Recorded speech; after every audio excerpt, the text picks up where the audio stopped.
Hi, Chris Martin here, at home. Still. It's the middle of May, I think.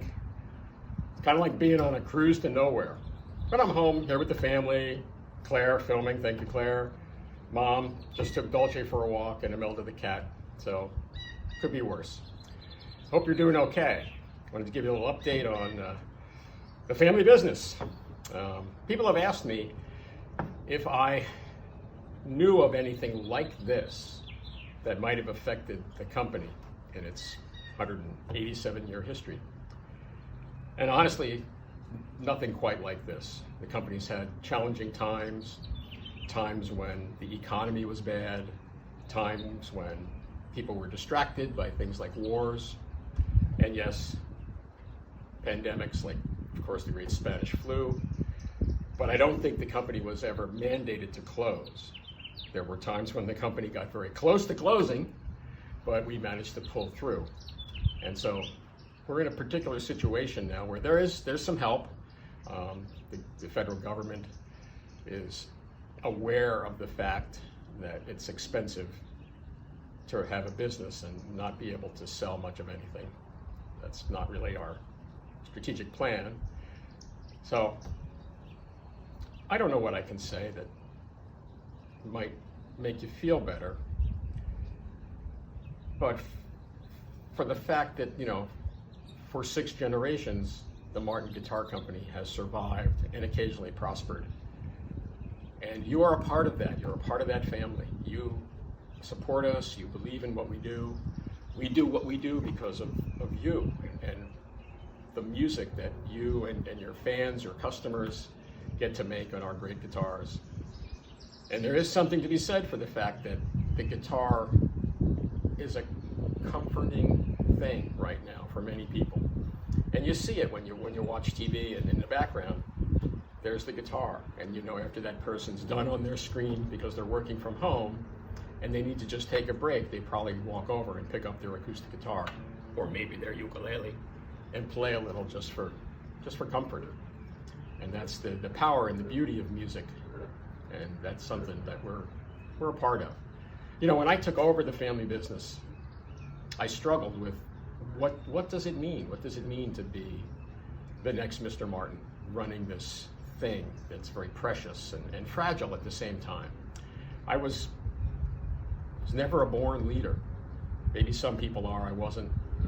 And so I decided I needed to try and learn about leadership and grow from that. And I see it as a journey. I see leadership as something that no matter how good you might think you are, you can always be better.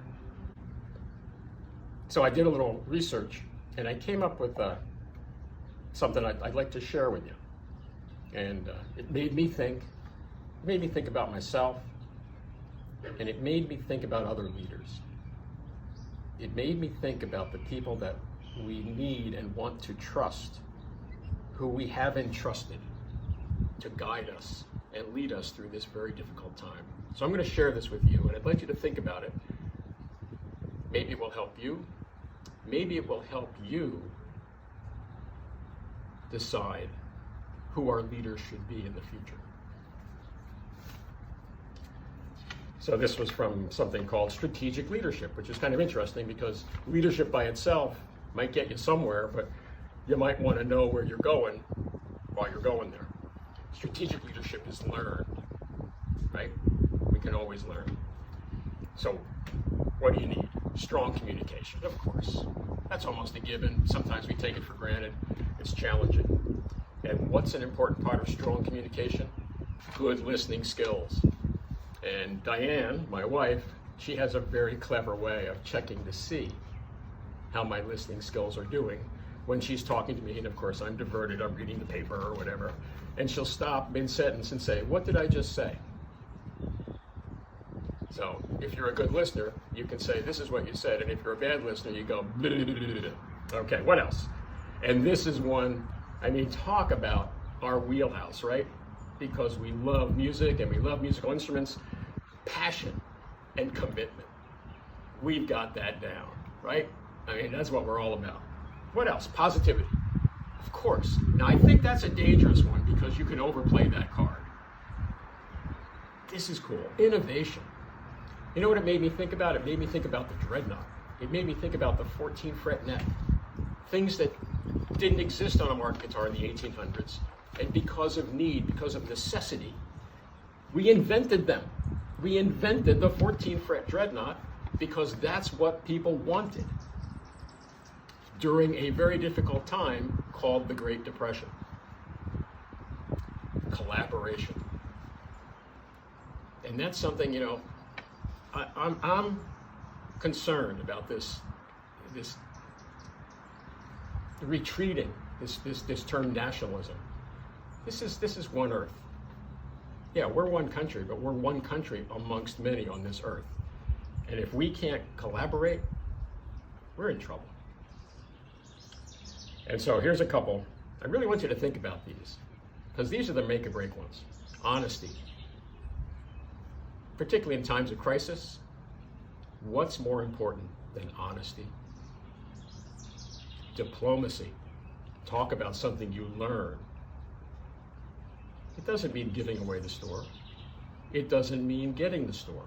It means finding someplace in the middle so we can move forward. There's two more. And they're good ones.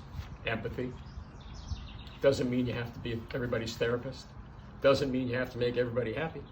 But you have to be conscious of how other people are feeling and how what you're doing is making them feel. And I'm going to leave you with one that we could all have a little more of: humility. Take care of yourselves. Thanks for listening.